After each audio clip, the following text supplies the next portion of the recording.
Hey, what's up guys? Honor has a new high-end phone that's aimed at the gamer crowd. Aptly named the Honor Play, it's just arrived, so let's check it out.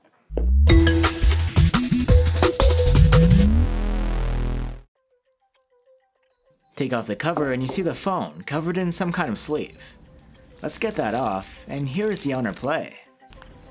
Ours is in the signature ultraviolet color, though it looks more like a lilac. Alright, put that off to the side, and next is a little box with a case inside. Nice.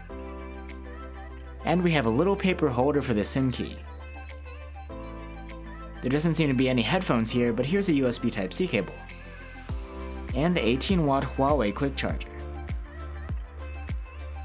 So now that we have the Honor Play in our hands, let's go over its key features. First up, gaming-centric experience. There are quite a few features on the Honor Play which cater specifically to gamers. The first is, of course, the processing power. The Honor Play comes with Huawei's top chipset, the Kirin 970, and either 4 or 6 gigs of RAM. Because it's a last year's chipset, it's a bit outclassed by the current top performers and benchmarks. But still, it is flagship level, and it even has a dedicated chip for AI-driven tasks. The Honor Play also comes with Huawei's GPU Turbo software update pre-installed. This software helps the GPU run games more efficiently, resulting in steadier frame rates. However, GPU Turbo only works with 2 supported games right now, PUBG and Mobile Legends Bang Bang. We did a whole video on GPU Turbo a couple of weeks ago. The Honor Play will attempt to add an extra dimension to gaming via a new feature called Smart Shock. The phone will vibrate based on scenarios it detects in a game, like explosions or shooting, sort of like vibration feedback in a gaming controller. Unfortunately, there's no rumbling yet. Honor says it will be added later via software update, and even then, it'll be for select titles like PUBG. You should be able to download plenty of games to the Honor Play. There's 64 or 128 gigs of internal storage, and it is expandable. And hopefully, the large 3700 mAh battery will keep you gaming for quite a while without need for a top-up. With the bundled 18-watt quick charger though, charging speed shouldn't be an issue. And finally, if you plug in headphones, you get access to Huawei's Histon sound options.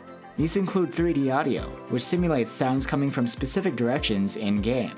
The games must be supported though. I was only able to get it working on a couple so far. Unplug the headphones and you just have your standard bottom firing speaker. Next, a solid metal design. Unlike recent Honor and Huawei phones, the Honor Play is made of aluminum, not glass. It isn't a compact phone. It's quite tall and not too thin either. Though it isn't glossy and eye-catching, it's still pretty easy on the eyes. On top of our ultraviolet color, there's also a midnight black and a navy blue option. There's also a player edition with red accents and laser-engraved PCB-like design. The fingerprint reader is on the back. It's nice and responsive to wake up the phone. On the front, the Honor Play has a 6.3-inch IPS LCD with a 1080p resolution and a tall aspect ratio. There's a pretty wide notch cutout at the top, which thankfully you're able to hide with a black bar. Overall, the screen looks good. It seems bright enough and content is sharp. Third on the list, AIEMUI and AI. The Honor Play comes with the latest AIEMUI 8.2 and boasts extended AI integration. AIEMUI has always been a heavy skin, but since it's well optimized for the hardware inside, it runs without a hitch. There are quite a few proprietary features, and a lot of them use the neural processor. For example, in this latest edition of AIEMUI, the gallery is supposed to be able to sort photos for you based on the scenario in the picture, and create highlight videos. The AI is also used to boost face unlock, making it more accurate and reliable. Of course, AI-driven scene detection is present on the camera too, just like on the latest Huawei phones. It'll classify the scene and adjust settings accordingly. Don't worry, even if you turn off the AI mode, photos with the 16-megapixel f2.2 main shooter will still look pretty good. And here's a portrait shot, made possible by the depth-sensing 2-megapixel secondary cam. Finally, let's take a look at the selfies, taken with the 16-megapixel f2.0 front-facing camera. We'll go more in depth about the camera quality in our full review.